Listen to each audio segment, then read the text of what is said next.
What's up? It's us. It's time for the podcast. Everybody in. What a fun and exciting week it is this week. Sorry, I just got the email that Hulu's raising my prices, so I'm gonna have to do some culling of. I heard Disney Plus was raising today. Yes, and Hulu is included in that. Oh, and like, are they together? Well, they're owned by the same. They're all owned by Disney, so. I didn't know Your that. Disney Plus and Hulu is part of a bundle that I pay for. I don't use your Hulu. I know I should be canceling Disney Plus, but you have to understand I have children who need to watch Sophia the First, apparently. And I have my own Hulu. Just so we're all clear. Okay. Also, haven't used it since college. Right. So maybe I stopped paying for it. I don't know. Rocket Money is a great app that'll get you, that'll figure it all out for you. You know? Yeah. Anyway, life's hell. Everything's expensive. So we're gonna get into that. And even when you have the money, no one wants to take it. Yep. And we'll talk all about it, I'm sure. My old roommate gave my Hulu to his dad Oh yeah. in California. How'd that go? I was like, who's this login from California? He's like, oh, it's my dad. Let him do it. Let him do it. I was like, fuck you guys, man. Anyway, what else? Hi, how you doing? Special thanks to Garrison for the 21 months. 21 months, whoop-de-doo. Yeah, I agree. Yeah. Jeffrey Sorensen, thanks for the 45 months. Better get this show going before the FCC threatens to take you off the air. Well, we'll probably talk about tariffs. Yeah. Robbit, thanks for the 4 months. Robert and William, time already. What a week. Oh my God, what a week. Yeah. All right, we're going to talk about Lenovo canceling pre-orders on the Legion Go. Yep. 2. I am very upset about it, and it has been an absolute disaster. We're also going to talk about Microsoft raising their prices. For the second time this generation. Some people say it's not the tariffs. Some people say they're just doing bad. I say, why not both? Yeah. Steam is ending support for 32-bit operating system. I don't know how that will. I don't know what that is gonna mean for people. We'll get into that when we get into the article. Yeah. Okay. Before we get into any of that, we like to talk about the free games that you could potentially get.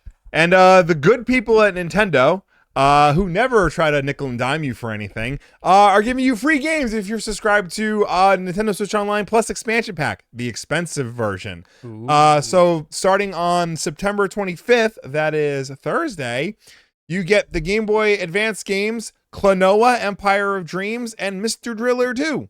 I forgot that the Game Boy Advance games are part of the expansion pack. Yeah. Pack. Yes, okay. Mr. Driller, I'd like to try that. Yeah, Mr. Driller. I remember when Game Boy Advance came out, like Mr. Driller was like the puzzle game on it. Everyone really liked. It looks really cool. Klonoa, secretly one of the best platforming franchises in the world. Cult classic. A lot of people love Klonoa. I think there's only like 3 games, but they're all bangers. I never even knew there was a Game Boy Advance one. Oh, that boss fight looks sick. Yeah. Okay, I guess I gotta try these games. I think the Game Boy Advance library on Nintendo Switch Online is the best library that they have. Yeah. Yeah, no, that is an excellent. I think that it's an excellent selection of games. Like most of them are bangers, and I'm just a big fan of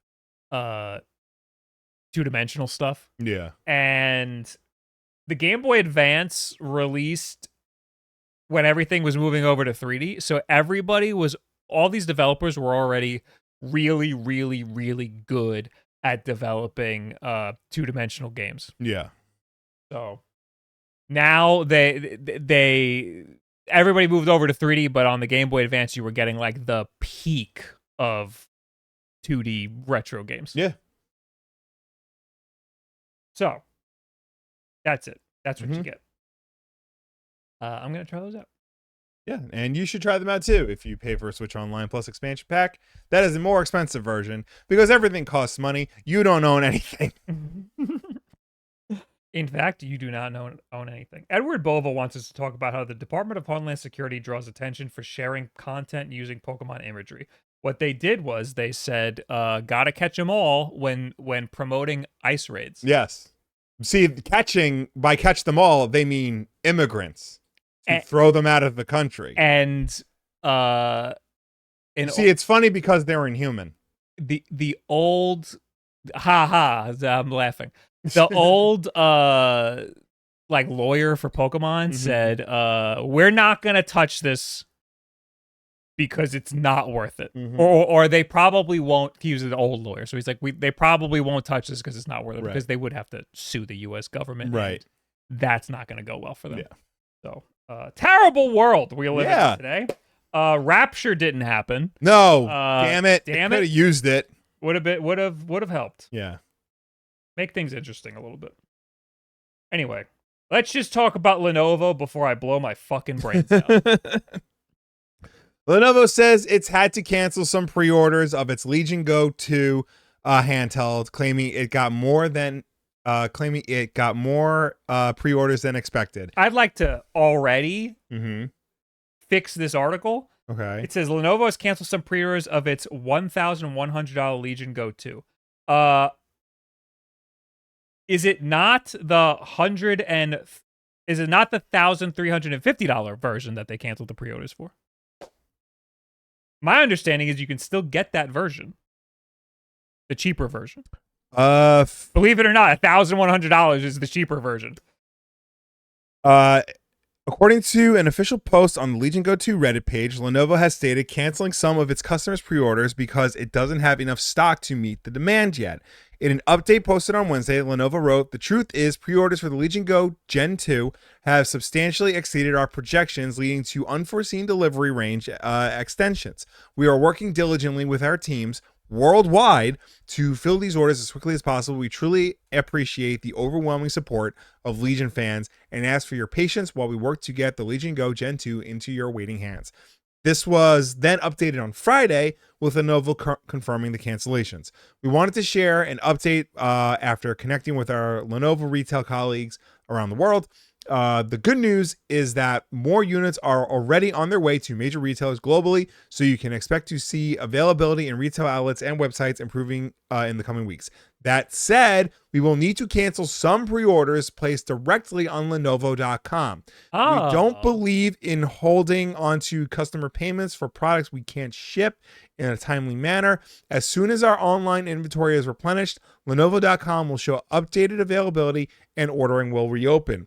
We know this is frustrating, and we're truly sorry for the inconvenience it caused, especially for our most passionate fans. The Legion Go 2 was built with you in mind. It was built with you in mind. And this experience has been an important lesson for us. We will use this to improve and ensure a better process moving forward. I actually appreciate a little bit that they don't want to take pre-orders for items that they can't fulfill. Yeah. But they already took the pre-order, so like now you got to pre-order that. That sucks. I mean, yeah. If you place a pre-order and there's a delay, I think if you're upfront about it, most people, while yes, they'll be upset, they will be understanding. People pre-order things and they get delayed all the time.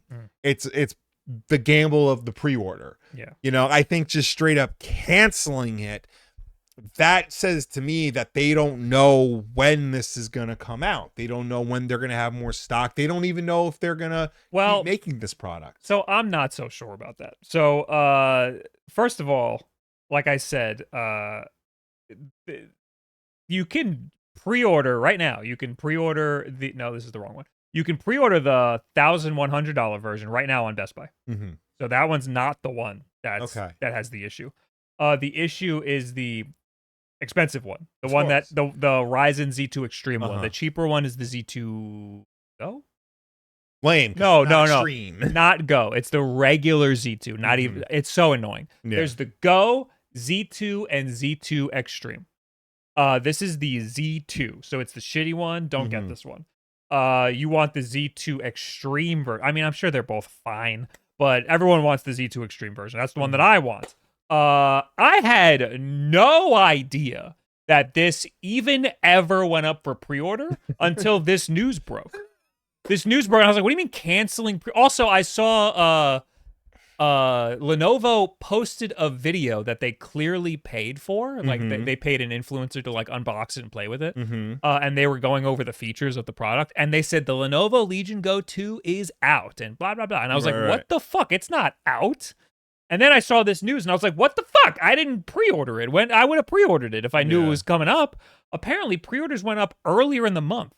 And then they lasted a day or two, and they went away. Like, there was no announcement that they were going to do pre-orders, and then they pulled them almost immediately.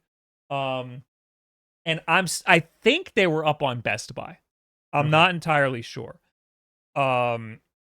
And now you cannot pre-order the good one on Best Buy anymore. And I guess they took them on Lenovo.com. I didn't even know that. Right now it just says coming soon on Lenovo.com. Well, yeah, because they had to cancel the pre-orders. So I did hear about Best Buy canceling some pre-orders as well. But I also heard a lot of people getting it from Best Buy. Over the past month, it's been coming up and getting taken down and coming up and taken down. So what I've been doing, I have Track-a-Lacker. I don't know if I recommend this site yet, but it's like one of those now in stock or one of those StockX, not StockX. You know, those alert websites.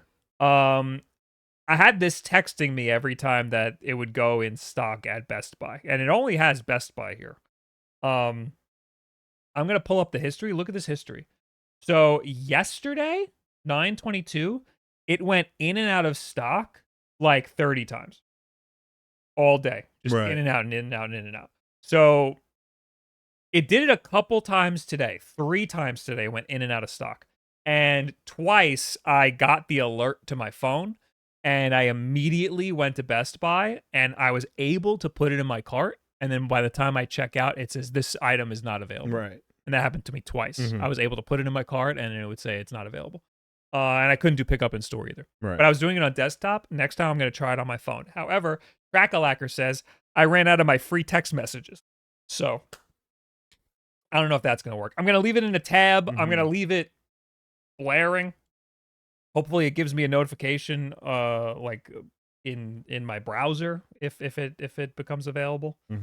But this is what we got to deal with.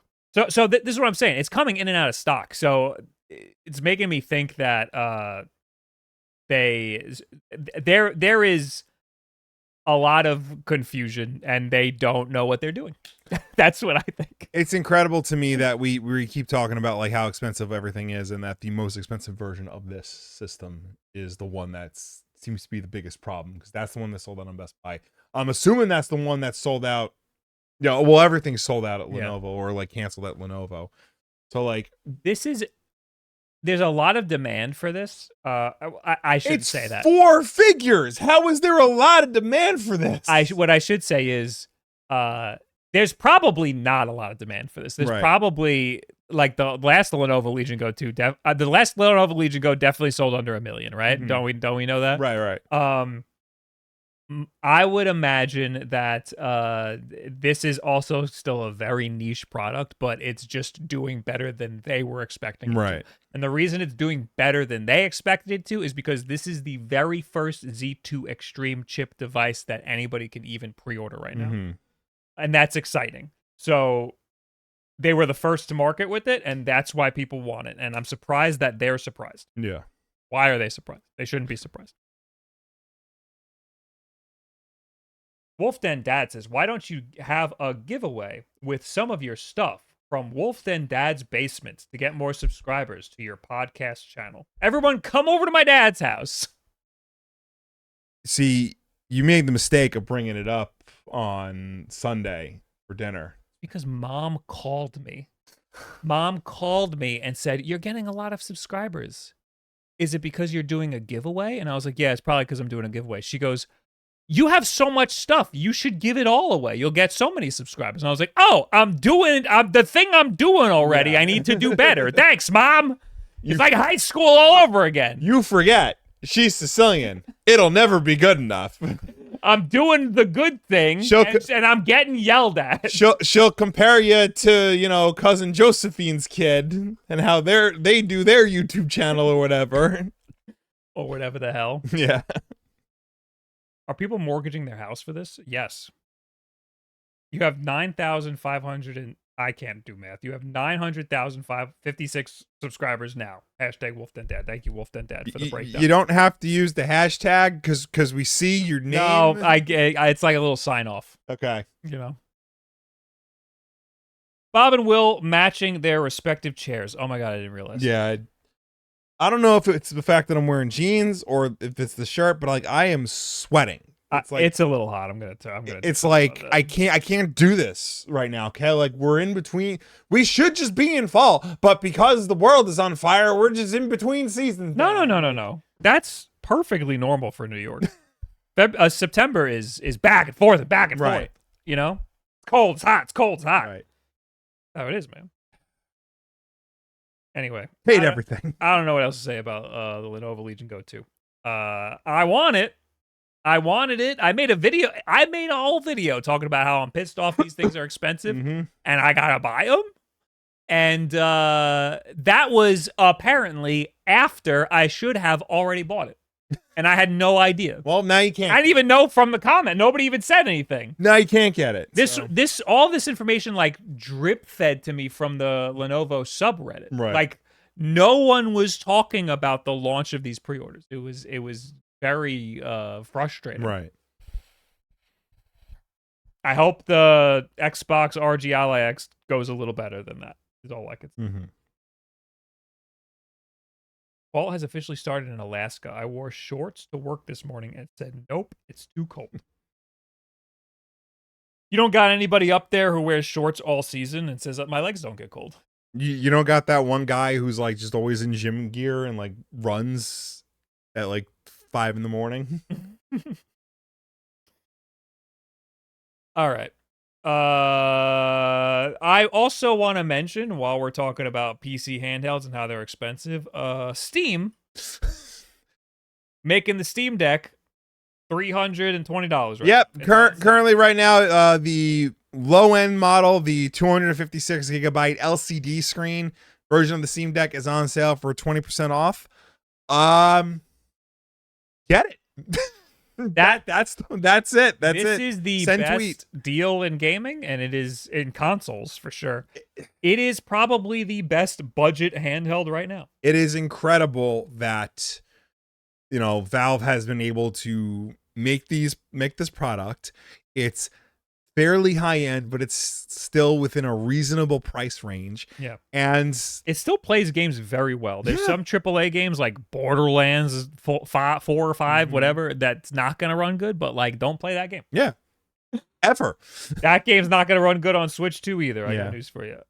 This is the version, Retro Game Corps brought this up. When this launched, it was $550. Yeah. Because it's the 256 gigabyte version. Obviously, the OLED is better, but not by that much. Like, the screen is really nice, but, like, it's ostensibly the same, like, hardware. The games are going to play almost exactly the same. You get a slight spec bump on the OLED, but it's not a noticeable difference. Right. Not worth a couple $100. So, this is also the best emulation handheld, too, because it's so powerful. Yeah. So $320 is amazing. They're doing what everyone else can't do. And I tweeted about this, and I said best budget handheld in gaming, I guess. And everyone's fighting each other in my replies. And I don't understand why. Some people are mad because the OLED version's better. Some people are mad because it's too big. Like, shut the fuck up. It's cheap as hell. Don't buy it then. Buy a $300 Lenovo Legion Go 2 then. I think it's one of those things where because it's older, people are like, it's not good enough anymore. A little older, but like there are emulation handhelds releasing now that are weaker than this for the same price. Right. And like, how old was the Switch 1? And they kept putting out like quality AAA games on that, up until last year.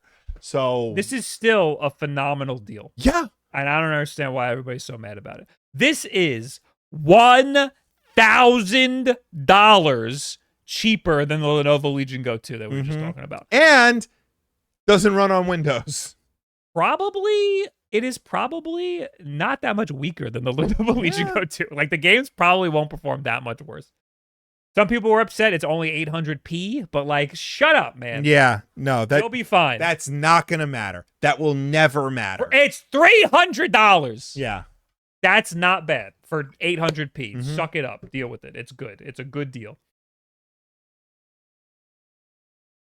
Good Lord. I'm all worked up. But if you do want to spend a lot of money on a video game system, guess what? Microsoft's like, hey, man, I got you. This is like the worst idea. Like this is like just pack it in. Like don't. I know. It's over. Like you can't do this. Announced on September 19th, Xbox will increase the retail pricing of the Xbox Series S, Series X, Series X Digital, and Series X 2 terabyte Galaxy Black Special Edition consoles beginning on October 3rd. Prices for controllers and headsets will not change, and there will be no pricing changes outside of the United States at this time. Outside of the United States. Wait, hold on. But it's not the tariff. Right. It's but only it is America, but it's but not. isn't. But it's not the tariffs. Xbox says the price increases occurred due to changing in the macroeconomic environments, and added that in the future it will continue to focus on offering more ways to play more games across any screen and providing value for Xbox players.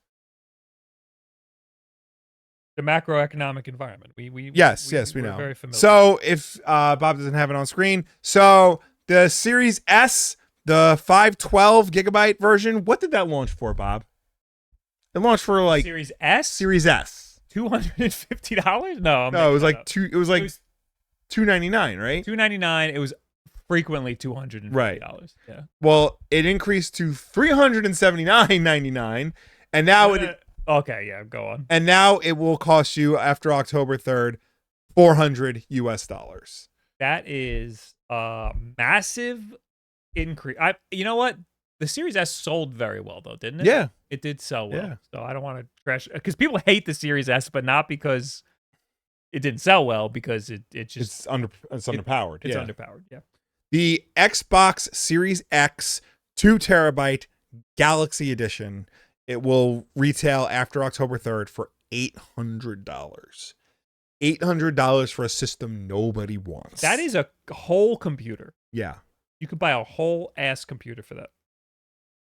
The regular Series X, which is the one that everybody wanted back in the day, $650. It used to be $500. Then it went up to $600. It went up to $600, and now it's $650. That's no one wants these consoles anymore, and now we're inflating all of them. It used back in my day when nobody wanted a console, you would lower the price to try and get rid of stock. So, Mike Ybarra, former Blizzard president, and he did used to work at Microsoft. He tweeted out, console price increases are not tariff issues. They are profit issues. And the reason why profits are not where they should be is a far, far deeper issue versus tariff excuse. My response to that is, why can't it be both? It is definitely both. You don't increase the price of your console twice within the span of a year if it's, not related to both. But also, again, it's only in America. Only in America. So explain that one, Mike Ybarra. Why is it only us then that's getting the increase? Is it because they're using the tariff as an excuse? Well, I think last time they increased the price, it was international. And this time it's just in America. So, but like the tariffs have been around all year. Like everybody's already increased prices already. Yeah. Also, like Disney Plus is increasing their prices. That can't be tariff related because you're not tariffing a digital good. But there's a lot of the tariffs are ruining everything else in the economy. So it's all the dominoes are going to start falling. In the case of like physical technology like this, the parts are costing more. Every little piece of the puzzle is costing more.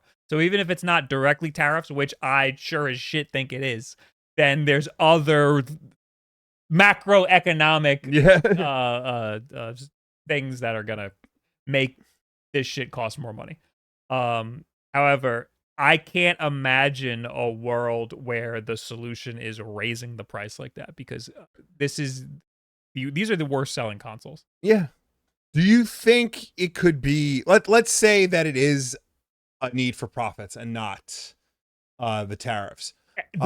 I don't know how this achieves that. Let's just assume that it is. Okay. Do you think, because they're pouring a lot of money into Game Pass, and we still don't really know what the return on Game Pass is, do you think that the increase in price is to help offset the cost of Game Pass? Well, I don't know what the increase in price is achieving. Let's say they increase the price and they still sell the same amount of consoles, which I don't think they will. I think everyone's just going to go buy PlayStations. Yeah. And especially if they're, really trying to like push you to play on other things. Yeah. Yeah. Let's assume that increasing the price is due to them trying to offset the cost of other stuff.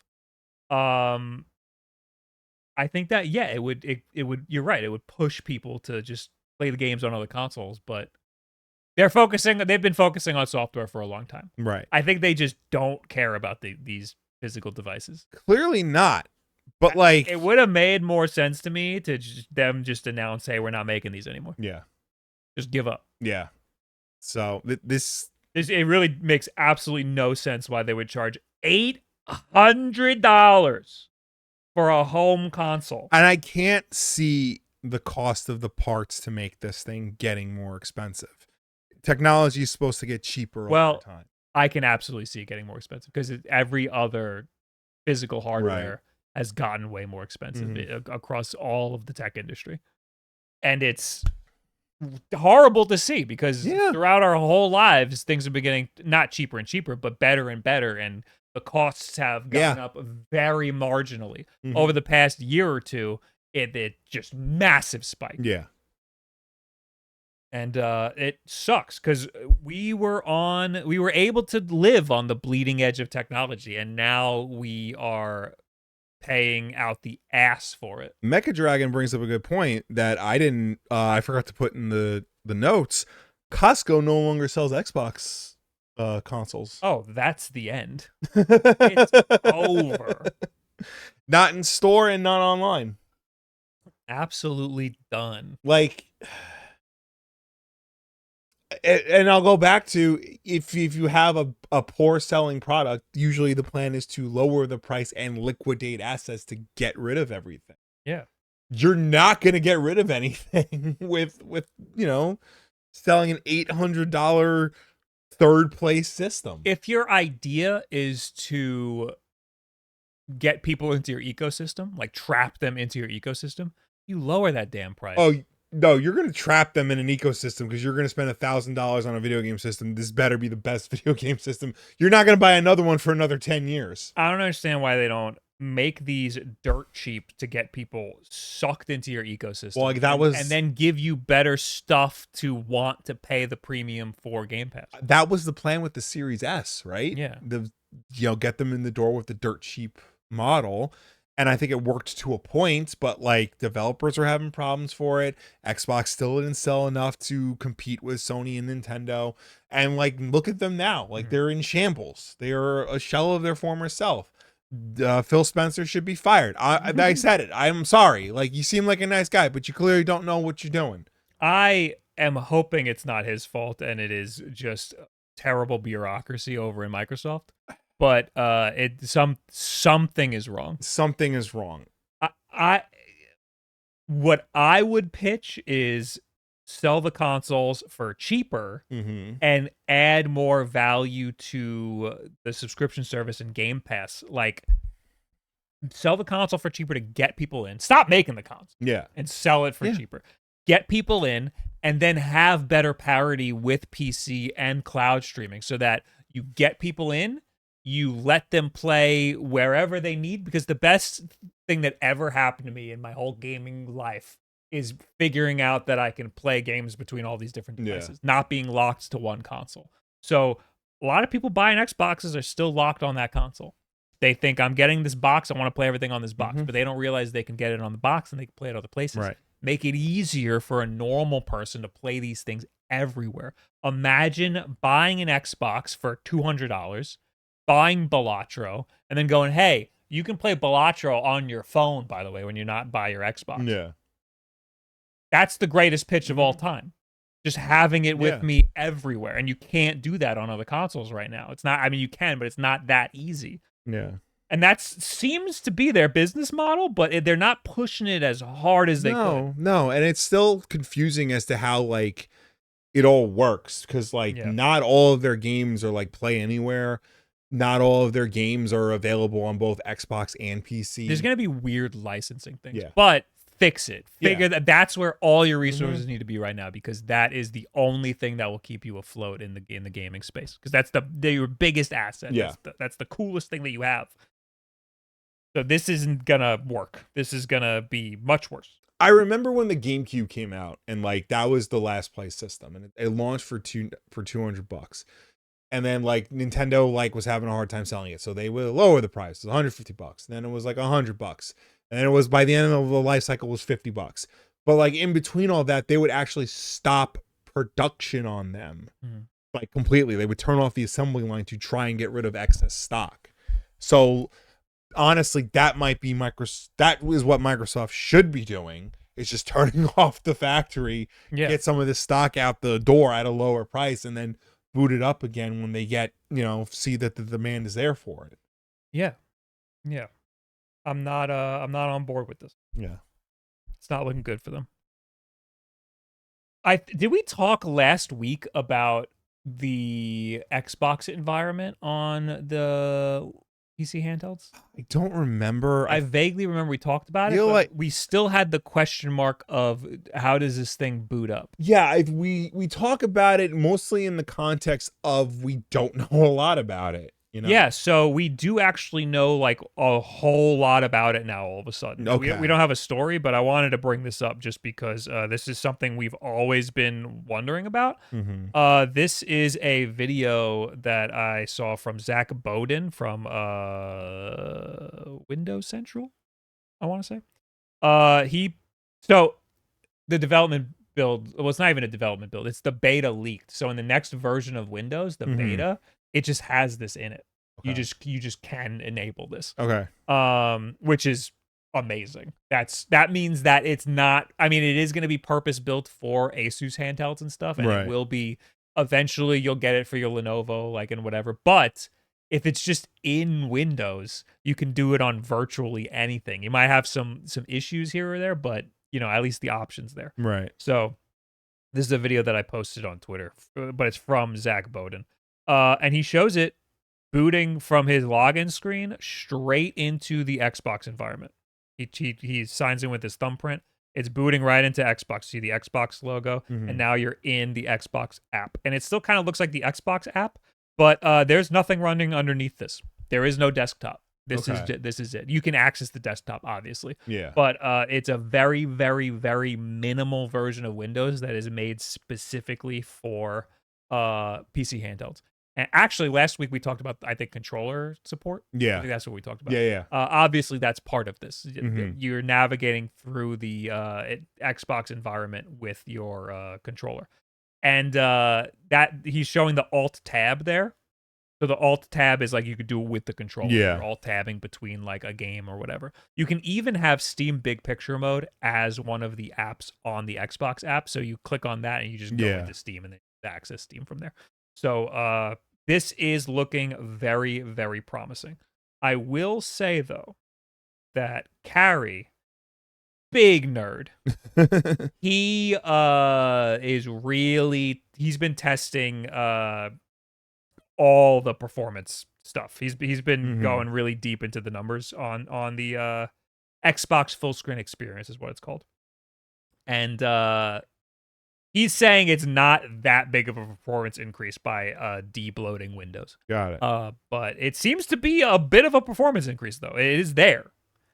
He thinks there's still some work to be done. Right. But I think this looks very promising. I'm very excited for this. I haven't done it to mine yet, but I'm going to. Do you think there's a version of this that comes to desktop or even like I think it's there. I think you can just do it. On your desktop? I'm pretty sure you can just do it. Okay. I don't know how well it works. Because I feel like this could be something if people want to build a gaming PC, possibly a living room gaming PC, and not have to work through the rigmarole of Windows, like this could be it. I think it's just there. The only issue is you need an Xbox. You don't need an Xbox button, but if it's like your living room PC or your desktop or whatever, you should have an Xbox controller because the Xbox button helps. Well, yeah, like if this is going to be like a gaming rig, you're going to have a controller. Yeah. Yeah. Well, that caveat is there because like the Zach was his name, right? He is using an original Ally, and that does not have an Xbox button. Right. So you have to swipe the screen or do some stuff. Or I guess maybe you can map a dedicated Xbox button. But, like maybe even get rid of Armory Crate. You don't need an Armory Crate button anymore. You just have you just have the Xbox experience. Mm-hmm. And I'm gonna try this on my Ally X. So we'll see how that goes. I think you just enable beta build and you just have it. There's I'm not sure the steps that you need to actually enable it. And I'm not 100% sure how well it works on desktops or laptops, but I'm pretty sure you can just do it. And if it doesn't work, it doesn't work. So, but that's really cool. That's very promising. We should be hearing more about the Xbox Ally X pretty soon. Well, yeah, hopefully, because we still don't have price. I think it comes out in the middle of October, doesn't it? Yeah. And that, I think, is before the Legion Go S. Yeah. The Legion Go 2. I don't know. Everything's insane right now.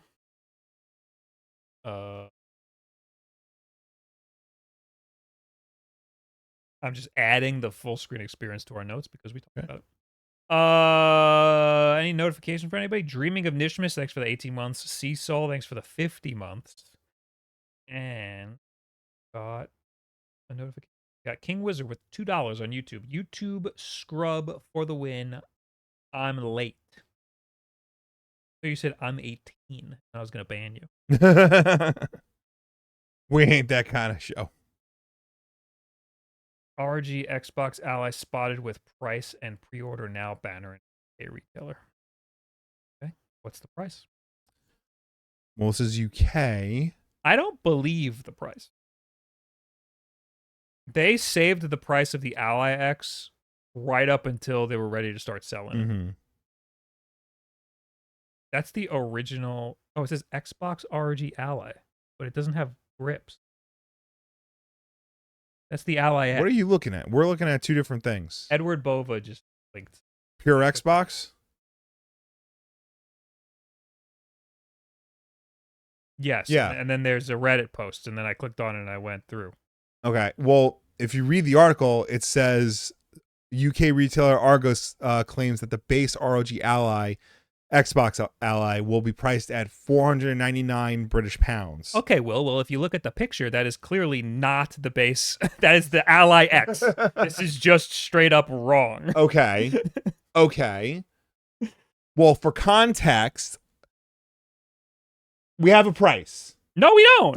That's not it. That's the wrong thing. The source is just wrong. First of all, that would be insanely cheap. Second of all, the source is right here, and that is not the thing. Assume it is. Just assume. Pretend. I can't pretend because that's too cheap. 499 British pounds equivalates to $675 US. Yeah, not a chance in hell. For the lower end version, even. Okay, maybe the lower end version. I'll give you that. Okay. But that's, first of all, black. Second of all, not the that's the Ally X. That's not even the Xbox Ally X. There was a leak a week ago. I think it was Destin Legary. Called Best Buy and they said, yeah, it's going to be $800 or something. Which one's the cheaper one again? The white one or the black one? The white one is the cheaper one. Okay. First image. Yep. Says $499 on it. That one. Right above. Right there. Yeah. I was scanning it looking for a price. They hit it over there. I think that the cheaper one might be. That sounds like a reasonable price for the cheaper one. Yes. I think that the more expensive one is going to be at least $1,000. Yes. Yes. And there was a leak that said it would be cheaper than that. I don't buy that for a second because that was a Best Buy retailer leak, and those are never real. You will be lucky if the more expensive one is $800. Yeah, the Ally X was $800, $830, I think. So, yeah, there's no chance. This thing's going to be a lot of money. Yeah. Hopefully, a little subsidized by Microsoft, but it's going to be a lot of money. Mm-hmm. And we still don't know the price, and I bet we won't know the price for a while. Yep. Anyway. Backlog. Backlog. Backlog. Backlog.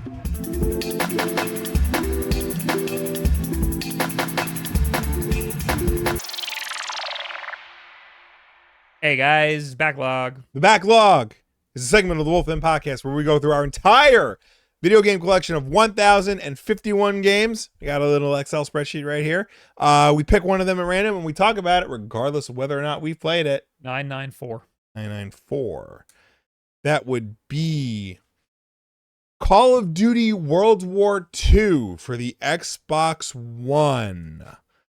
Did not play this game. I imagine I can guess what it's going to be like. World War II? Yeah. WWII. That was a game? Yes. That's a dumb name. It's literally called Call of Duty World War II. It came out at a time when they had been doing like modern warfare style or like Vietnam style. Yeah, that one. We own this? Yes. I thought I skipped this. Somebody sent this to us. Because I didn't buy it. Someone sent it to us. Ooh, it opens with D-Day, like Medal of course of Honor. It does. Well, it's like Medal of Honor. Of course it does. They all open with literally D-Day. the opening of Medal of Honor. This came out. When did this come out? Obviously, I don't know anything about this game. I imagine I can tell you all the beats of this game. Call of Duty have been doing modern warfare and like future warfare and all this other crap for a long time. This was like their attempt to go back to basics, to go back to like the classic World War II style of the first three games. I definitely did not play the campaign. I definitely played at least this map in the multiplayer. I was getting burnt out on Call of Duty games. I was playing multiplayer, but I was not having. I think I was getting burnt out by this point.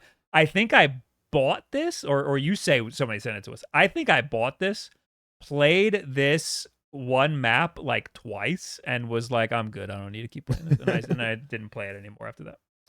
This was around 27. This came out in 2017. It is the 14th Call of Duty game, the first one set in World War II since World at War in 2008. So this was they were doing a lot of future warfare stuff. So the game directly before this was Infinite Warfare. Yeah. The game directly after this was Black Ops 4. I remember getting Black Ops 4. That was the multiplayer only one. Yeah. Because that was the one with a battle royale in it. Yeah. So yeah, I'm pretty sure. So I think I skipped Infinite Warfare. I played the demo of that, and I'm just like, what is this? What are we doing? I was jumping around. I didn't get Ghosts. I was kind of falling out of Call of Duty around here. And World War II, I think, just did not interest me at all. I played the multiplayer like twice, and I was like, I'm good. I don't need this anymore. Black Ops 4, I think I was interested in the Battle Royale. And then Modern Warfare, I jumped back in because they had a Battle Royale. You know what it was? A year before this was Battlefield 1. The World War I Battlefield game. And I got that because that actually looked interesting. Because they did the past war first. And they did World War I, which wasn't really done in video games a whole lot up to that point. Yeah. I played that game. I enjoyed my time with that. I saw this and I'm like, I literally played this game last year. I don't need to do this again. Yeah. This was a very weird Call of Duty. Not one I think you should play. I don't think it's worth going back to. If you're going to play a World War II Call of Duty, go way, way back. Way back. Call of Duty 2 is awesome. I will say, according to Wikipedia, this World War II is the first title since the original game not to feature health regeneration. Instead, players must find med packs scattered throughout levels or rely on their medic squad mate to provide the health packs. That is weird. That is interesting. That is really because like that dramatically changes the flow of gameplay. Yeah. You no longer are you standing behind a piece of wall waiting for your health to regenerate. Like now there's like actual panic and tension. So that might actually make it worthwhile. I think the opposite. I remember when Call of Duty 2 came out, and that was one of the first games to have health regeneration, and it gave you more panic when you were being shot at because you want to immediately hide. You want to immediately get away from the gunfire. Yeah, but like after that, it just became a matter of like, you sit there for a minute and you shoot and you sit there for a minute. And then you should like. I appreciate a game like Rainbow Six, like the old Rainbow Six, where you get shot and then you're limping. Yeah. Then you get shot again and you're dead. It does give you more of a reason to try to hide from gunfire. Mm-hmm. Regenerating health makes the stakes lower, but while you're being shot, the tensions are extremely high. Right. I mean, but you can get that same effect with like non-regenerating. I just don't understand why they would go back to that. That doesn't make any sense to me. It makes sense to me because, like we said, obviously they went back to World War II because like they needed to try something different. Yeah. So like that went too far back. That must have been their attempts to try and like do something different and shake up the formula. Obviously, it didn't stick because they went back to regenerating health almost immediately. I think the multiplayer has regenerating health. Yeah, this said it was explicitly in the single player. That's so weird. I know. They couldn't go full ham. I'm gonna say don't even bother with this. Yeah, like Call of Duty at this point, it's like Madden. Don't bother going back unless it's like for an explicitly specific version. Just play the most recent one. You want World War II in your Call of Duty? Play Call of Duty 2. Yes. I liked that game a lot. Yeah. Well, thanks for watching the backlog. We're going to continue our podcast now. Goodbye. Bye. Let's talk about Steam ending support for 32-bit operating systems. I want to know who this affects because, I mean, I have a lot of like old systems and stuff, but like I don't have. I mean, everything's 64-bit. Everything's been 64-bit for like a really, really long. Well, in an announcement on the Steam website, Valve says that starting January 1st, 2026, Steam will only run on 64-bit versions of Windows 11 and Windows 10. Valve says that only 0.01% of systems that were submitted in the Steam hardware survey use the 32-bit OS. A little typo there in the article. Yes. Existing Steam client installations will continue to function for the near term on Windows 10 32-bit, but will no longer receive updates of any kind, including security updates. This is according to Valve. It'll still work. Yeah. No, I'm saying without security updates, it will probably very quickly stop working. Right. Steam support will be unable to offer users technical support for issues related to the old operating systems, and Steam will be unable to guarantee continued functionality of Steam on unsupported operating system versions. As far as to why the move is being made, the Washington-based company says it had to happen due to the core Steam features relying on system drivers and other libraries that aren't supported on 32-bit systems. For those worried about their games, Valve says that 32-bit games will still run. This is also weird because my understanding is that Steam itself is a 32-bit app. Like it's not even a 64-bit app or something. But no, it makes sense. Nobody's running 32-bit operating systems anymore. Yeah, I mean, like they said, only 0.01% of systems like are still using it. What I would assume is if you are running a 32-bit system, Steam will still work and you can still launch games, but you're not going to be doing anything outside of that. You're not going to be buying games or downloading any new games once the security updates stop coming. Yeah. So I'm sure there'll be like some intrepid like user filing a mod to like get it up and running like on 32-bit system again, but it's not going to be like secure as like a Steam seems to be pretty open. Like people, I mean, there's a Steam app for fucking Android. People figure it out, so people will probably have some third-party shit for 32-bit system, Yeah. which is fine. But there's no demand for that. I don't think. Again, it's not something I think is necessary.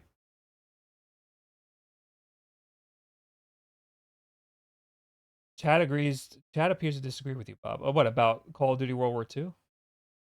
Oh, it's actually good. People are saying it's good. The campaign's good. Call of Duty World War II. Okay. Not gonna play it anytime soon. I am so not interested in Call of Duty campaigns. I know. It's gotta blow me away. Black Ops 7 doesn't look like it's doing it. No, it absolutely does not. New details of the canceled Perfect Dark game. Oh yeah, this makes me mad. Xbox has now canceled Perfect Dark Reboot, had been intended to capitalize on the lack of upcoming secret agent genre games, such as new entries in the Metal Gear Solid or James Bond franchises.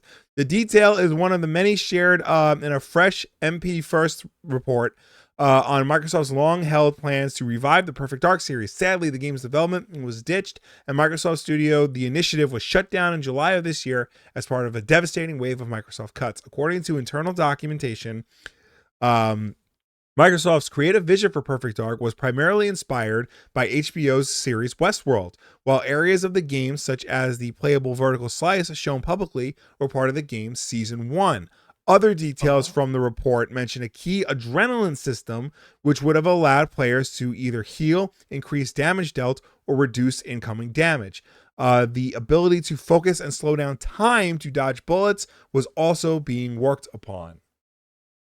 So it just goes into more detail about like the ideas of what they wanted for the game. It was going to have like power-ups, and it was going to be structured more episodically than like a traditional. Yeah, I'm reading that now.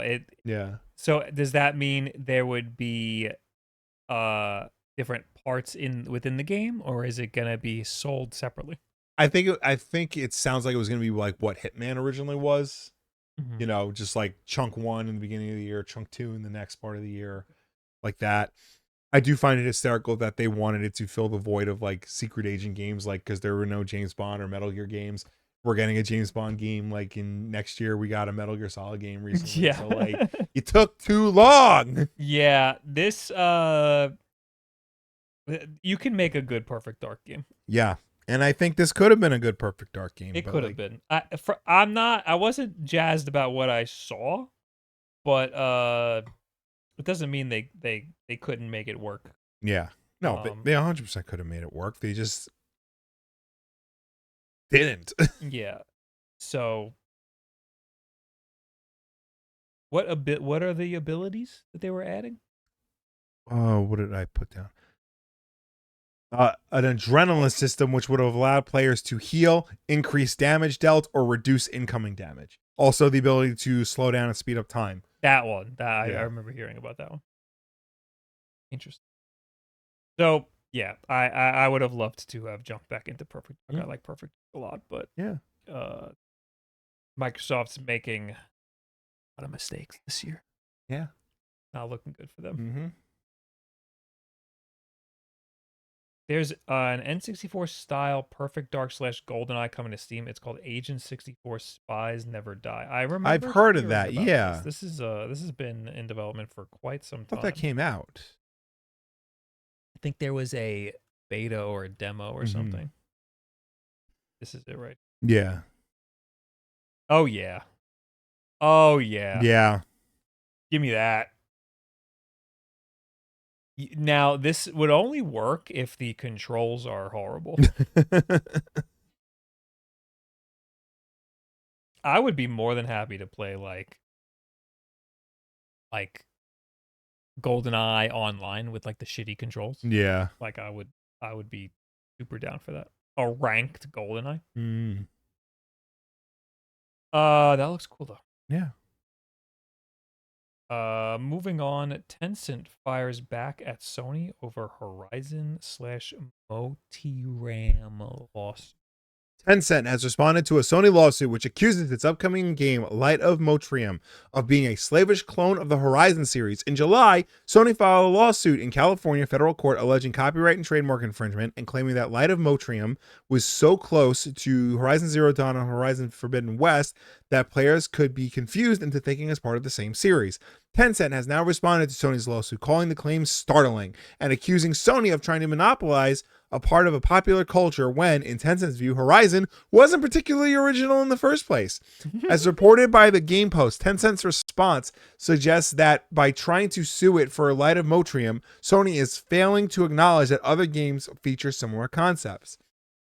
Sony's complaint tellingly ignores these facts, it claims. Instead, it tries to transform ubiquitous genre ingredients into proprietary assets. By suing over an unreleased project that merely employs the same time-honored tropes embraced by scores of other games released both before and after Horizon, like, these are the examples they give: Enslaved, Breath of the Wild, Far Cry Primal, Far Cry New Dawn, The Outer Wilds, Biomutant, and many more, Sony seeks an impermissible monopoly on genre conventions.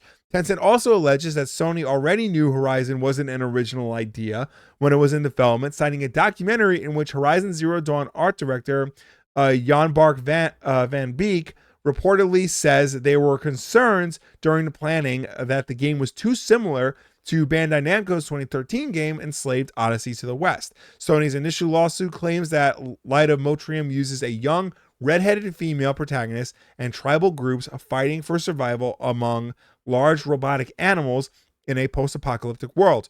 Results in a project that has willfully infringed registered Horizon copyrights, such as the Aloy character trademark. Well, they just gave cause for all of these other companies to sue them too. That it's, I get it to an extent, but like, God bless you. At the same time, their game looks exactly like. I know. There's a difference between, like, you know, what's it called when like two movies with the same concept come out at the same time? Yeah. That there's a word for that. Like lateral thinking, I think. Okay. Where like you come up with the same idea. Like with Deep Impact and Armageddon, like two movies about comets come out like in the same year. Okay. So there's such a thing as that, but like, you know, Light of Motiram like very clearly looks like Horizon. Like the protagonist is the same, the robot animals are the same. Like Breath of the Wild is not that. The two Far Cry games they mentioned are not that. Right. Enslaved, kind of, but like that's a linear game. Like this, like Light of Motiram and Horizon are open world games. Yeah, it's very clearly they were trying to rip off Horizon, but it's hard to prove in court. It's hard to go to court and be like, look, these look the same. Because you have to prove why they look the same, and that's not why they look the same and the intent that they were trying to rip it off, and that's not something that's easy to that's like a kind of, you know it when you see it kind of thing, and that's not easy to prove in court when you need like verifiable proof. So you can't just go off on vibes. We can go off on vibes and be like, that looks the same, but it's like, it's kind of like when, you know, when Star Wars came out, it was very clearly influenced by like Kurosawa movies, by Flash Gordon serials and stuff like that. You could see it all over the movie. Like it was all there. And then a year later, the year after Star Wars came out, Battlestar Galactica came out on TV. And like it was blatantly obvious that Battlestar Galactica is like ripping off Star Wars. But like sort of the same, like 20th Century Fox sued over Battlestar Galactica, and like they were kind of doing the same thing, like, oh well, everyone's just ripping off Buck Rogers and Flash Gordon, but it's like, come on, man. Come on. So I don't know how this is gonna end up. It's interesting that they even said anything, because they didn't have to. They could have just, I mean, they actually, last that we reported on this, they changed the artwork. So that's admitting some sort of so I don't know. I mean, they named a bunch of games, but I think that the Horizon look is very unique. Even though Enslaved, I guess, has a similar vibe, but it's not the same because the Light of Motiram and Horizon look the same, and they don't look like Enslaved. The Road and The Last of Us have a similar vibe. Those are the same. Those are direct rips. If they sued over that, that would make a lot of sense. The Road doesn't have zombies. Okay. I thought it did have some. No, The Road does. It has cannibals. It does not have zombies. Well, The Last of Us does have that. Yeah. Big Boosh, thanks for the 22 months. Hello, Will and Bob. Hope all is well. All is well. Thank you so much. Cyberpunk 2 might have multiplayer. CD Projekt Red hasn't officially... What? It doesn't already? Well, it might. Okay.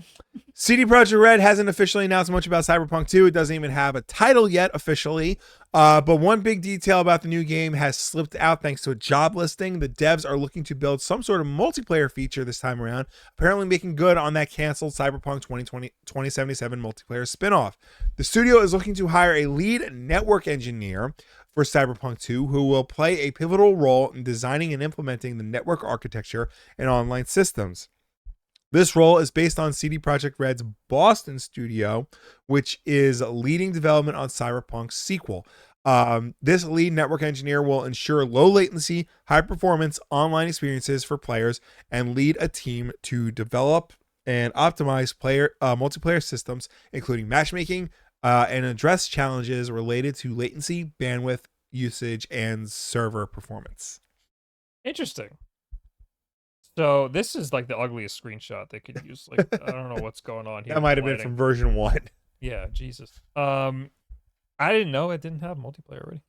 The first Cyberpunk? Yeah. Yeah, no, it was going. Cyberpunk 2. Yeah, that makes a lot more sense. Yeah, Cyberpunk 1 was supposed to, but apparently they canceled it to focus on single player. So I don't know. I mean, Cyberpunk is based on a tabletop RPG, and those are generally multiplayer games. So obviously a multiplayer component makes some sort of sense. That would be awesome if you could. I would actually be interested in this game if you could play the campaign with other people. Yeah. But I didn't even think about that. That's my question. Is it going to be like a campaign multiplayer? Is it going to be like an MMOs type thing? Or is it going to be like your standard first person shooter multiplayer, like deathmatch, team deathmatch type? Why not all of it? Fair enough. It'd be really cool if you can like get weapons in the game and bring them over to like a competitive multiplayer. That'd be pretty cool. One of the only things I liked about Halo Reach was like when you create your Spartan, that's your Spartan for single player and multiplayer. So I'm surprised more games don't do that, or at least games that I'm aware of don't do that. But Cyberpunk would be a game I'm interested in and would do that. Yeah.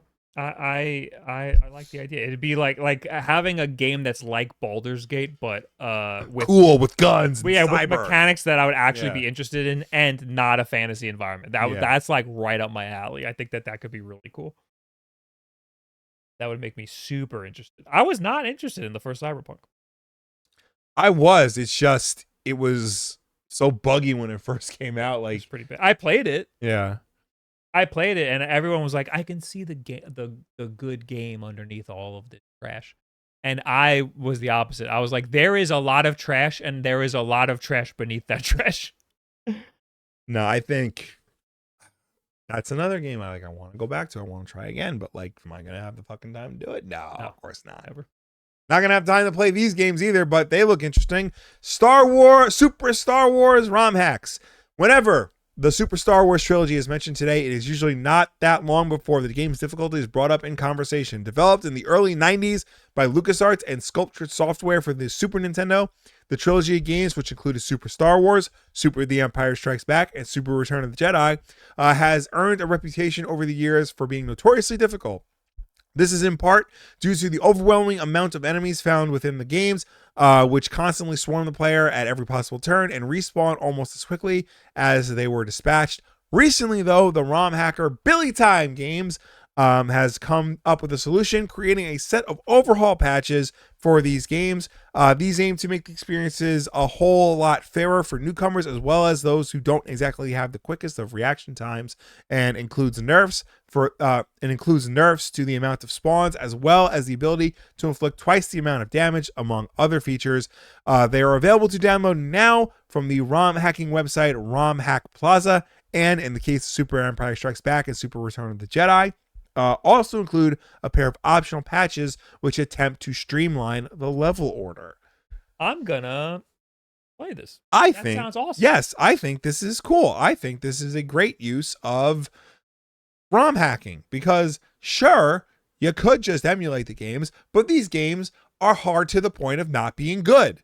This at least makes it playable. These are games that I've always wanted. I mean, I have played them, but like, you don't get past the first level. They're not fun. Yeah. And I'd like to experience it, you know, and making it a little easier is great. Yeah. A lot of these old games, like NES and Super Nintendo games, are like impossibly hard. Yeah. Because back then you would get one game and you would play it over and over and over and over and over again. Well, so also too, like in the 80s, like they're still operating on arcade mentality where like games were hard on purpose to try and suck quarters from you. And then on the 90s, games were hard because they didn't want you to beat the game in a weekend after you rented it at a Blockbuster.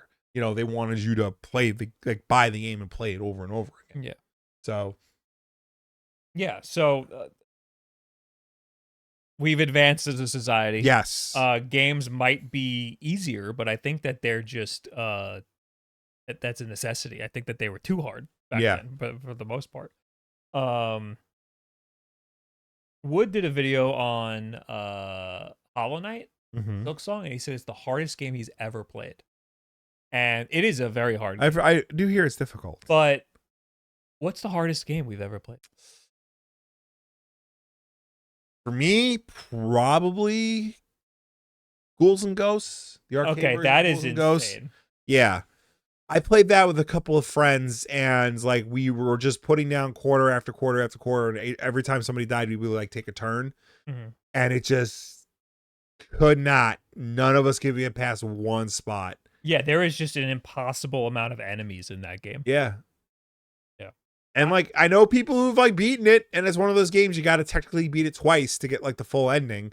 But like those people are sickos. Yeah, it even looks bad. Yeah. It looks really rough. Games like Ninja Gaiden 2, like we had that was very hard. Even that, like on the Nintendo Switch Online, there was like a special version where it just drops you off at the last boss. And honestly, it wasn't that hard, the last boss. I think they give you like everything you need to like, beat it. But getting to that point is hard. Back then, you used to have a set amount of lives, and if you died, you go right back to the beginning of the game. Yep. There is no saves. You just that's how it is. Why I'm happy the new Ninja Gaiden doesn't have lives. You just respawn. Yeah. Silver Surfer. I did play that. There is a Let's Play on the YouTube channel that is impossible as well. Banging soundtrack though. Banging soundtrack. TMNT already says. Oh yeah, the original NES one? The NES TMNT. Okay. Yeah, that one's unfair. Let's go over this Kojima Productions live stream because I was surprised that it was a thing, and he announced so much like he was a company. Like he's gone corporate. Yeah. I'm not sold out. He's sold out a little bit, I'll say. So Kojima Productions had a live stream where they revealed a whole bunch of things that are in development, not just games, but like other crap. The big thing though is that we got a full trailer for OD, his horror game that he's co-developing with Jordan Peele. This is the Xbox Game Studios game he's working on. Okay. It is PT. It's just see PT. the trailer and it looked it is like PT. It is very much PT. I mean, looks good. It looks suitably creepy. We get nothing from this trailer. No, we get vibes. That's what we get. We get vibes. A woman opens a door in a rickety house, lights a candle, and then a big man comes up from behind her and grabs her face. And Yeah. that is the trailer. Yeah. I mean, we get subtle things. Some of those candles are like baby faces, and when she lights those candles, you hear like crying. I didn't even. Yeah. So you gotta pay attention. I was definitely not paying attention. You see that one's bleeding? Yes. So. And then there's a lot of crying. There's always crying in Kojima games. Well, yeah, because he doesn't know how to write women who aren't like sexy or crying. Well, I mean, Norman Reedus cries Right. like a lot. Oh, true. Yeah. It's like a part of the lore of the game is like everyone cries all the time. Now, I don't know. This trailer calls it OD Knock. Yeah. I don't know if that's the new title of the game or if that's just the name of this trailer. They baked it into the logo, it looked. Yeah. Because, like, he can't do anything normal. So, like, yeah, I bet it's called OD Knock. Yeah. Yeah, a Hideo Kojima game. So, yeah, I think that's the name of the game now. Okay. And there's backwards K. Yes, like porn. No, that was backwards R. I almost said that too. And then next up, Fizzant, which is his Metal Gear-like game, just showed off this poster. And the cast, it'll star actors Don Lee, Charlie Frazier, and Minami Hambe. That's it. That's all you get. This was... Oh, no, they also showed off like a video render of one of the actors. Oh, really? I didn't. Yeah, it's not in this article. I saw the post. The poster looks awesome, and this is someone said it was tactical espionage action. Yeah, somebody like so it's literally Metal Gear. Yeah, this is his like Metal Gear, legally distinct Metal Yeah, Gear. I need this in my life. Yeah, no. Even the guy's outfit under the like trench coat, it looks like a sneak suit. Yeah. I want this. This looks fucking awesome. Yeah. Next up we have Death Stranding Mosquito, an anime. You like anime? I didn't see the trailer for this. Yeah, this is Mosquito is the working title, joining the first two games and the live action movie in production. The anime is being led by director Hiroshi Miyamoto and writer Aaron Guzikowski, with Kojima producing. The first trailer is focused mostly on combat, and the animation has lots of heavy line work and desaturation. It is 3D. Okay. It looks... So it's not traditional. Okay. The screenshots looked traditional, but it is definitely 3D. Yeah, okay. All right. Looks cool, though. I don't know. I don't know. I don't understand the lore of Death Stranding. So that's the thing. Nobody does. Speaking of Death Stranding, there's a slight update on the movie from A24. Director Michael Sarnowski briefly appeared to remind fans that it's in the works. He said, "We want to find all of the scope and all of those incredible real locations, but also find all of those nuanced characters and just do justice to this on a micro and macro scale." That's it. That's all you get. Next up, Kojima is working with Pokemon Go creators on an AR project. This is insane. Yeah. Kojima Productions is working with Niantic to bring in new forms of storytelling to the real world with geospatial AI tech. This is what made me go, he's gone corporate. Yeah. Because I don't understand this at all. I mean, so we played Pokemon Go. Mm-hmm. I played their previous game before that. I forgot what it was called. Oh, I know. Yeah, I know what you're saying. It was very similar to Pokemon Go, but it had a different vibe. It was like a hacker game or something. But it was without the veil of Ingress. Yes, without the veil of Pokemon. It was the same core mechanics where you pick a team and then you have to take over nodes, which were like gyms. Yeah. And the more gyms you take over or nodes you take over, the better your team does. Yeah. I bet this is gonna be the same. Well, yeah, because there was Ingress, and then there was Pokemon Go, then there was Harry Potter Wizards Unite, and then there was Pikmin Bloom. Those are all like the same game, but only the Pokemon one like was any popular. Yeah. I mean, the Pokemon one had the benefit of having the Pokemon license, but also it had the capture mechanic that like changed things a little bit. So I'm curious to see what this is like, but this doesn't seem like it. I'm not getting the Kojima, like Yeah. there's a little bit of like strands and like this looks kind of like when you pee on something in Death Stranding and it makes a little like flower, hmm but it's not enough. It Yeah. doesn't feel like it has enough of Kojima all over it, Yeah. I don't know. Also, Also the kerning is off on that A. The A and the R. yeah. Kerning's off. Kojima is launching a credit card. Yeah, I thought that was a joke. No, it's for real. He's getting a credit card. What do I get from this credit card? I don't know. I think it's with the MUFG Bank, which I think is in Japan. So get yourself a Japanese credit card. You get yourself some Switch Online games.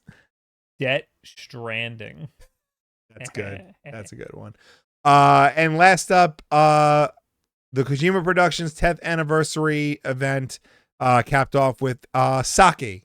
The Kojima Productions sake being made. Collaboration with the Japanese brand Zaku. Kind of a lot of announcements, considering I didn't even know this was happening. Yeah. Only one like real game announcement, and the rest are just like the promises of a game and other shit. I am most excited for Fizzant, I think. Yeah, I want to see what that's like. Yeah, I need that. And Yeah. it'd be so cool if they just straight up say it's Metal Gear, like in the middle of the game, like all of a sudden you just realize that that's just Snake. Yeah. I do want to see like more of OD because like PT was such a unique experience. Mm-hmm. It was like one of the best games of the generation that we'll never see again. Thanks, Konami. So, like, what would that have been? I like Death Stranding, but I keep feeling like something's missing, and what is missing to me is the tie to Metal Gear. Yeah. Because Metal Gear, I don't know, the first Metal Gear game, like, it felt like it was a little easier to, like, wrap your head around. Even though there was, like, a lot of, like, weird, like, politics in it, it still felt like you, like, were in this one little world, and then it expanded from there. Each game expanded. Yeah. And Death Stranding feels like you were dropped in the middle of something you don't understand, and there's no hope of understanding it. And I'm worried that something like OD is going to do the same thing. Well, I think like that would benefit something like OD because it's horror. You're not supposed to know everything. Yeah. Yeah, like yes. But like, my issues with Death Stranding is like every little thing in the world is different than how it works in our reality, and they front load all the game with like, oh yeah, we cry because blah blah blah. Oh, the rain makes you old. Oh, I'm old, but not my head, just the rest of my body. You also can't die because you are a special type of human that doesn't die. You also are connected with the bad guys who you can't see, but they can see you, but if you hold your breath, they can't see you. Like, all that is in the first 10 minutes of the game. Right. Anyway. Tweet of the week, here you go. Tweet of the week! Tweet of the week! Tweet of the week! This is by Rocco Boat. Is that how you say his name? I actually like the Xbox prices. Damn, that's crazy. Well, at least they're honest. Are you doing an unboxing, or is that just a holdover from I think that's just the holdover. Okay. Yeah. Hey, we're gonna talk to you guys. All right. Let's talk to people who left comments on last week's WULFF Den Podcast over on the YouTube channel, youtube.com/WULFF Den Podcast. And then when we get to you, people watching live right now. Still waiting for these stock alerts, by the way. Where am I? Here we go.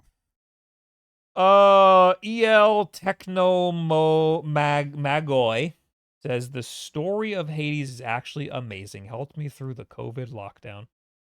I've heard it's very good. We'll see when I play the second one. Give me somebody give me the spark notes so I can go into the second one. Yeah. That's this week. I think Thursday. Yeah. Lucrative entertainment. I don't like the fact that some people are okay for a re-release game from years ago to be released at a premium price. That's dumb. I don't think the price is premium. I think it is. I think it's a reasonable price. Mm. I would have liked for it to be 60, but it's 70. Bad.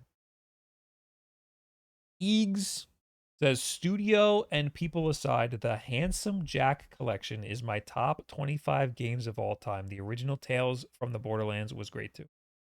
What's Handsome Jack collection? Is that 1 and 2? That's 2, the DLC, and the Borderlands, the pre-sequel. Not the first game? No, because Handsome Jack's not in the first game. He's not? No. Who's the bad guy in the first game? Oh, I didn't play the first game. All I know is I Handsome only Jack's played not the first in game. it.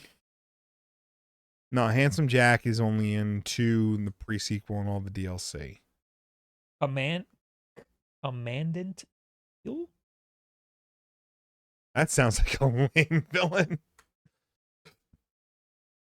Steel and the Land.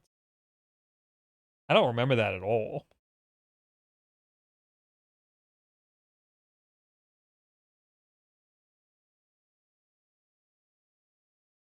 He is not in the first Borderlands. I didn't know that. I played the whole fucking game. Akko says, to explain the name Dinkum, it is Aussie slang for genuine, mostly used in the form fair dinkum, and the game is set in the Australian outback. Oh. Crikey. Fair dinkum. I feel like I've heard that before. I don't know, man. I watch a lot of Bluey. Not once did they bring up Dinkum. There's a good Northern Lion bit where he talks about the Bluey episode where they are selling the house and then they're not selling the house. He's like, there's closing costs. You can't just do that. The Jakester says these Pokemon patents are like a car company patenting wheels. Too broad. So articles came out that said that the Pokemon patents people were making a big deal out of the Pokemon patents, and that's not really what they were about. Mm-hmm. We mentioned last week that these Pokemon patents might be a lot more specific than they sound. Like you might need all of those parameters in order to like the Pokemon that can climb, the Pokemon that you can ride, the Pokemon that you can fly on, the fact that you can capture animals in the wild in a field, like all of those things, not each one of them. Like right. All of them equal a Pokemon game. And that would be a lot harder to overlap, having every single one of those things. But like notably, Pal World does have all of those things. But it could be one of those things where like, a game has maybe like 4 out of the 5, and Nintendo could be like, hey, that's close enough. Well, I don't know how patents work, because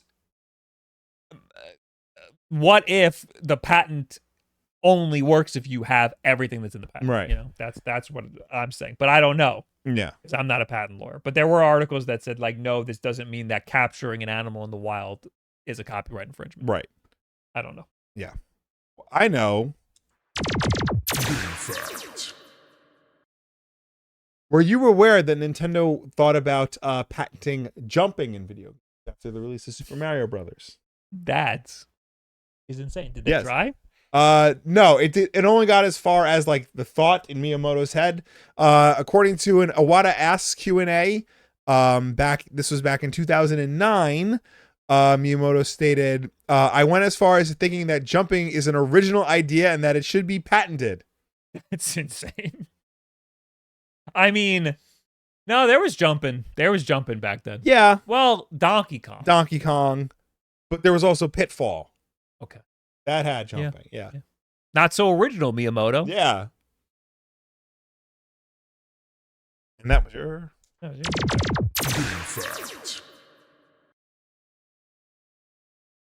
Anyway, we're talking to you people now. Yeah, we're in the chat right What do you want? What do you want? Good old Iwata asks.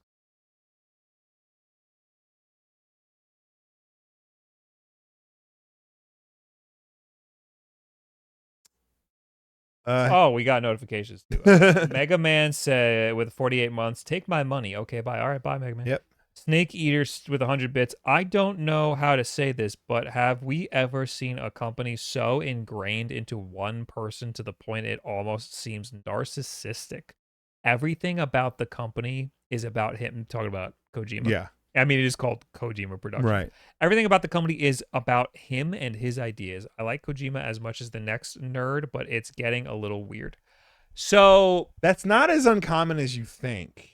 You know? yeah, so I wasn't opposed to it because it is his game. Like he is the company. Right. But having partnerships with Niantic, that seems like something he might not be as involved in as he normally is. Yeah. And that's what rubbed me the wrong way.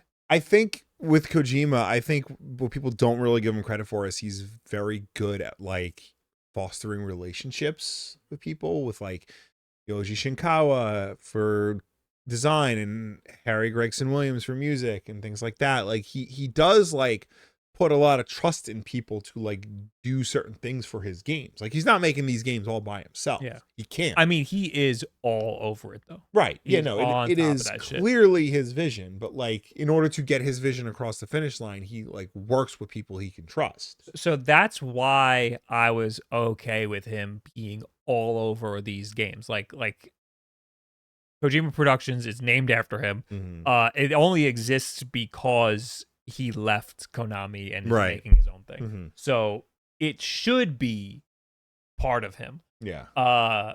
He made the one game, Death Stranding. Well, he made 2 Death Stranding.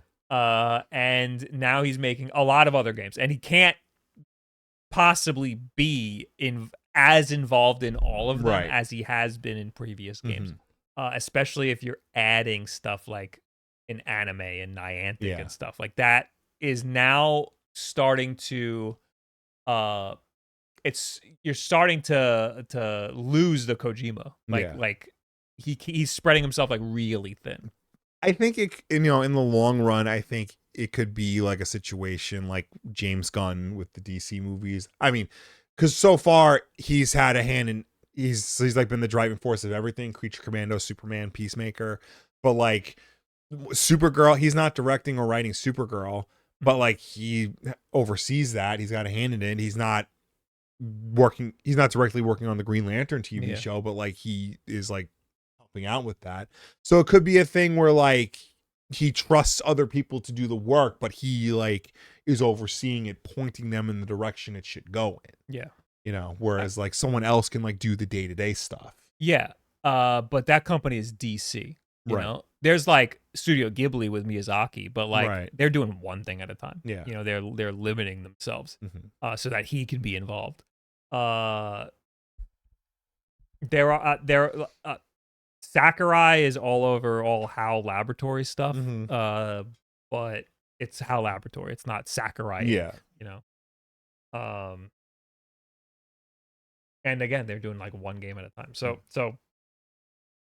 yes, it's normal for one guy to have a company for all of his stuff that he's working on, but this announcement made it seem like they're doing a lot, and it's a lot more corporate now than it once was. Yeah. That's why I'm wondering if Kojima has some sort of illness and he's trying to get his ideas. I don't know about that. No, that's why he's making all these games, because he got sick during COVID and like he like rethought his life. That's why he's making Fizzing, because he wanted to make one more stealth game before he died. Yeah. He does have the thumb drive. Yeah. He left Hal. Sora is his. Okay. Yeah. Bob, did you see the gameplay trailer for that GTA-inspired gacha game, Ananta? No. GTA-inspired gacha game? Why would I? Free-sprinted urban open world RPG where you play as a variety of characters. What Who's the making this? F is this? Naked Rain? Is that who's making this? Yeah, this looks like anime-ass GTA. This looks like this looks like I'm having a stroke. What was the name of the game? Persona? No. Zenless Zone Zero and their other fucking games that those people make. Yeah, I'll play it. Yeah, maybe I am interested in it. Kind of poking around the trailer. It's published by NetEase. NetEase. Okay. Is it free to play? Windows, PS5, Android, and iOS. Interesting. Okay. MiHoYo did a creature capture game trailer recently, so they'll have a Pokemon at home soon. Oh, great. What happened to that Korean one? Korean one. Start with a D? It was in the PlayStation. We're getting a PlayStation showcase tomorrow. Maybe it'll show up. It looked really cool. Got the name. Is Kojima's stealth game the first official game in production announced for PlayStation? It wasn't officially announced for PlayStation 6, but people think it's going to come out on PlayStation 6. Because there's no way that's coming out within the next year or so. The Korean game I was thinking of was Dokev. Thank you, DT Hayward. Dokev. Or Doke V. I don't know how you say it. Bob, do you ever hit creative roadblocks making YouTube videos after doing it for so many years? Yes. However, when you have a deadline, it helps. Getting something out. Yeah, even if it sucks. Yeah. You just got to do it. Yeah. When you don't have a deadline for a thing and you're like, whenever it's done when it's perfect, or it's done when I feel like it's done, you will just never get it. Yeah. Will, what cover version of Deadpool Batman did you get? None of them. Did not get it. I can already tell you how that comic's gonna go. He's very serious, and he's not. It's cool that Marvel and DC are crossing over again. I just think they could have come up with a better crossover than Deadpool and Batman. Is this even the first time? It's the first time in almost 2 decades. Okay. Wolverine reveal at the State of Play tomorrow. Maybe. Confirmed. He's saying confirmed. Confirmed. I don't know. Okay. How do you mean confirmed? It's only half an hour, I think. So we'll see what happens.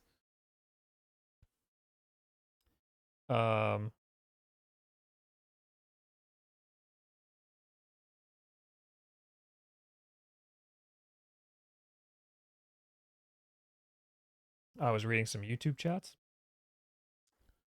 I feel like most people in the YouTube chat are 10 minutes behind. Borderlands 4 Switch gameplay. Switch 2 delayed indefinitely. I knew this was going to fucking happen. Ooh. Greetings, Vault Hunters. We need to share that the release of Borderlands 4 on the Switch 2 is being delayed. We do not take this decision lightly, but are committed to ensuring we deliver the best possible experience to our fans, and the game needs additional development and polish time to do that. Our hope is to also better align this release with the addition of cross saves. Oh, nice. Okay. Which we are working on and recognize is very important. We will update you all on the release, on the new release timing once we fully adjusted our plans. So is there cross play? In accordance with Nintendo's policy, all digital pre-orders to date will be canceled. Oh, customers can initiate that process themselves now, or it will happen automatically. So the game works on Steam Deck and shit. It just runs. Really. It's an Unreal Engine 5 game. Mm-hmm. We've talked about this before. Unreal Engine 5 is becoming a bit burdensome for a lot of developers. I don't see anywhere on the Unreal Engine 5's wiki that it supports Switch 2 officially. Unreal Engine 5? Yeah. Maybe I'm not looking in the right spots. I don't see why not. Fortnite does. Fortnite is Unreal 5? I mean, that's Fortnite game. Fortnite is made by Epic. Yeah. So they know that's the flagship for their engine. I'd like to also point out that one of the top replies to that tweet is a picture of what's his name? Randy Pitchford. Randy Pitchford. It says, "If you're a real fan, you'll find a way to make it happen." Ha! Got him. Got him. Got him.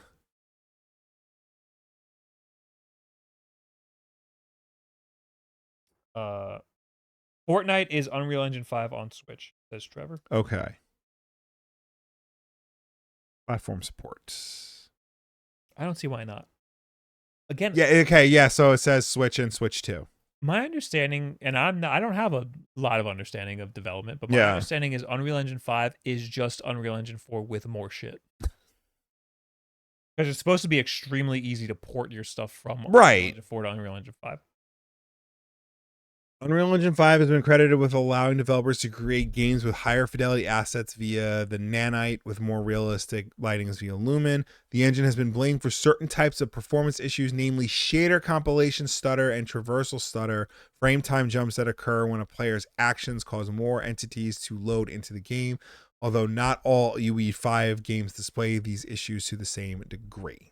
I am willing to put blame on the developers themselves for using all of the tools that Unreal Engine 5 has and to their detriment. Like there's Unreal Engine 5 has more stuff that is gonna bog down your game, and you can't just throw it into the game. You gotta know what you know. You gotta. Yeah. It makes it too easy to throw shit into the game that's gonna fuck up the game. That's what I'm trying to say. But again, I'm not a developer. That's just what it sounds like to me. Anyway. Listen, not a lot happened this week. So Yeah. I would say I think it was really weird Konami decided to use Unreal Engine 5 for Delta when they don't have any experience and they had the Fox engine available from MGS 5. Yeah, there's no way they're using the Fox engine anymore. Like they want you to remember Kojima without ever explicitly referencing Kojima, you know? I was amazed at like Metal Gear Solid 5 has a certain feel to it, and they replicated that feel in Death Stranding, and it is a completely different engine. It looks and plays very similarly to Metal Gear Solid 5, but they rebuilt the whole goddamn engine, and that's insane. Well, that's the same engine as Horizon. At least the first game is. Okay. I mean, it's still... Yeah, Horizon doesn't vibe... play anything like Metal Gear. Yeah, yeah. Although, Helldivers plays like Metal Gear Solid 5. They sent out a survey for Metal Gear remakes. Metal Gear 1 and 2 from the MSX was on there. That is the one that needs to be remade the most. But I don't want a remake without Kojima. Yeah, I think at this point, either just make an original Metal Gear game or stop making Metal Gear games. Like, I think stop. I think you can do it. Yeah. I mean, people seem to like Delta. People seem to like Delta, but like Delta is like that's copying somebody's homework. You know? Yeah. Every time I see it, I'm like, I don't know about this. Yeah. Snake Eater in the chat made me kind of want to play it because he says it plays like Metal Gear Solid 5. But like, again, everything I see from it makes me not want to. I mean, I'd be willing to give it a shot. Like, I'm not as like married to the, you know, altar of Kojima as like other people are. But by the same token, like they did just release the Master Collection. Like the game is available. We didn't need this version of it. Yeah.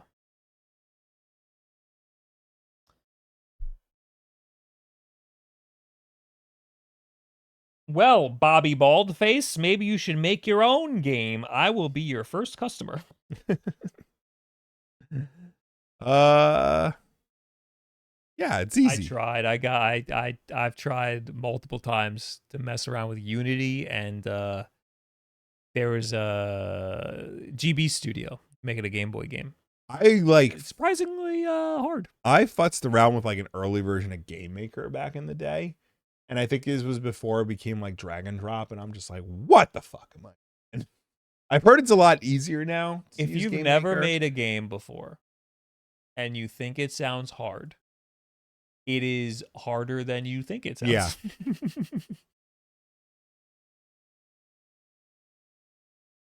It's a mix of MGS5 and MGS3. It's not an exact copy of MGS5's movement system, but it feels familiar. Okay.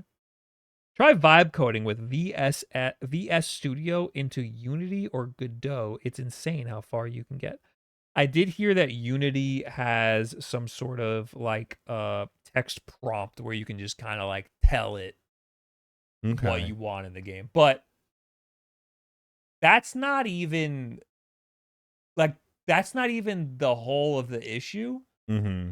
Like, games these days have so much in them that are just expected from the player that it's impossible for you to like understand all of it. Like hitboxes on enemies need to be smaller than the enemy, but hitboxes on power-ups need to be bigger than the power-up. Like, how are you going to know? Like, how would you know that? Mm-hmm. That's just like one example. There's like hundreds of examples of that. Like the physics of a jumping arc. Like, you want to fall faster than you rise and like all that shit. Like, there's a lot of little things that it just feels impossible. Yeah.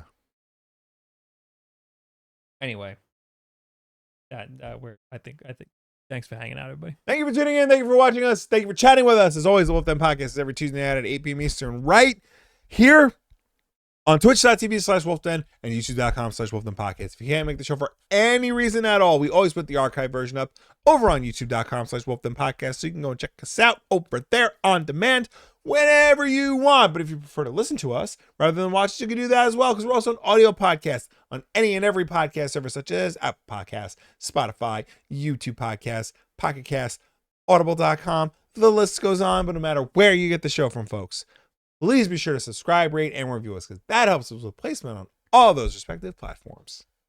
I'll have a video up on Thursday. I think I'm just talking about Switch 2 games that I recommend or that I have played or whatever. And that's that. And I'm hoping next week I'm gonna do some mods of the Switch 2. Ooh. Right? Like a shell swap. I'm hoping I get it in time. That'd be cool. Thanks for being here. And Thursday I think I'll be playing Hades on Switch. Bye. Bye.